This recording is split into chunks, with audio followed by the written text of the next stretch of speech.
Happy Friday, everybody. It looks like we made it through another one.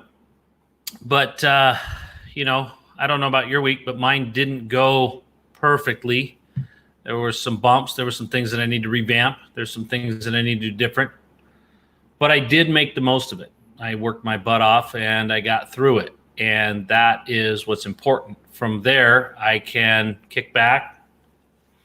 I can spend some time this weekend with the people that I know, love, and trust. And I can go through what I've learned and what I'm going to be changing. And I can look at how to do it better. The great news about the week is we survived it. You know, it's funny because none of us are really giving ourselves enough credit for the way that the world's changing and just how we're having to adapt with those changes. You know, it doesn't matter what segment of the world you live in, whether it's an Uber driver because health things are changing there and the things that are required to do the job are changing. Uber Eats is changing the way that fast food world works. There's just so many things that are changing about our world, even the way that people are dealing with the stock market. I mean, it's all over the board.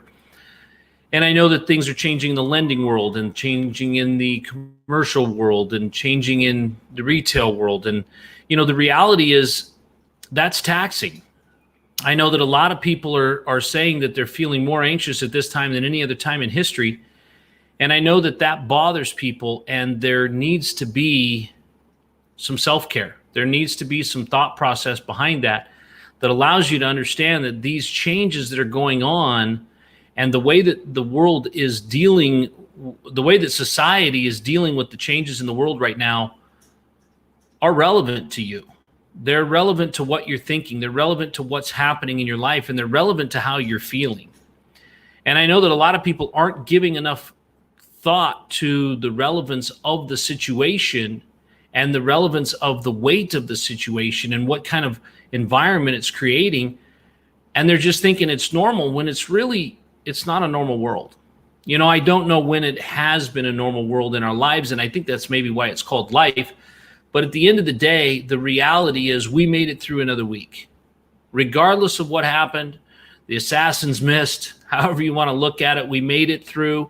And Friday is the day that we can celebrate the end of the work week in most cases, right? We always see the hustle and the drive quotes and all this stuff that says, you know, just 2 more work days till Monday is a quote I use a lot.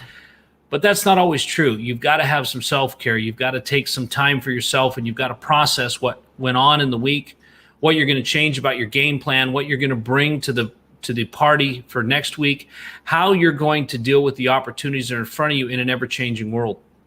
And I think that a lot of people think that the world is always the same, and it's never really been the same, and it's always been changing. You know, I hear people saying that, well, I'm going to wait until after the election to do this. You know, I hear that every 4 years. I hear that all the time. I'm going to wait for this. I'm going to do this after this happens. Once I know that this is going to be the way things are, I'm going to do something. But, you know, that's not really fair to your thought process. It's not really fair to your psyche, because you're constantly in waiting over what you're going to do next and how you're going to be and how you're going to act. But the reality is you need to take action every single day to get through life. You need to make decisions every single day about how you're going to protect yourself, your family, your friends, how you're going to protect your mental state, how you're going to protect what's going on in your world. And guys, you can't really take that attitude of I'm going to wait till after X happens to do something. You need to make a plan. You need to work the plan. You need to execute the plan, because after you've done that, you can feel great about what you did, regardless of whether or not the outcome was perfect. You know, I hear a lot of times, and I heard it a lot when I started posting more stuff on social media, don't worry about perfection. Worry about the message. Worry about what you're getting out there and the people that you're able to get your information and your knowledge to, and the people that you're trying to reach. And, you know, I've seen how that has been something that has been really positive for me, because it hasn't always looked perfect. It hasn't always been pretty. It's always felt a little awkward to be out here in front of y'all and putting my opinions, well, out there forever. But the reality is I've gotten so many great comments, and so many people reach back out and say, hey, what you said today really meant a lot. what you said last week really helped me get through what I was facing. And that's why I do it, because I know that things are always changing. But if we're constantly looking for the positive and constantly looking for the voice that can help us reach the next level, and that's reaching back to help others reach the next level, then we're forming a human chain that's pulling us all towards positivity instead of dragging everyone down into misery. And so I want you guys to think about that as you're going into your weekend and you're enjoying some much needed time off and you're giving yourself the break. Make sure you give yourself the kudos.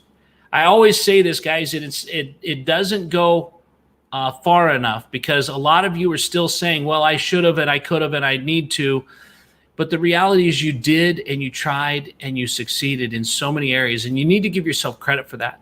You need to thank yourself for working your buns off. You need to thank yourself for being as positive as you've been. You need to thank yourself for being better than last week, and compliment yourself on what you're going to be looking forward to next week, and make sure that you are taking the time to give yourself the credit that you deserve and to give yourself the self-care that you deserve. Talk with people you know, love, and trust. Make game plans that will work, that are executable, that are going to take you to the level that you need to be. Align yourself to where you are in a room full of giants, and you're with positive people that are constantly encouraging you to bring yourself up, not just dragging you down. So guys, I hope this weekend brings you rest, relaxation, and most importantly, refocus on what you've got coming up. Make sure that you take the time to spend a little bit of time, like I said on Monday, spend a little bit of time refocusing what you think you're going to accomplish this next week, so that you hit Monday ground running, life on fire, not a disaster, not a dumpster fire waiting for somebody to come put you out so that you can get through your first meetings, but an actual house of fire that's moving in a positive and forward direction. So guys, I wish you all the best. Enjoy your weekend. Hopefully you're going to have some relaxation, some family time, some time with friends, some time for yourself. So I wish you all the best, guys. I will see you next week. Make it a magnificent weekend. We'll talk to you soon.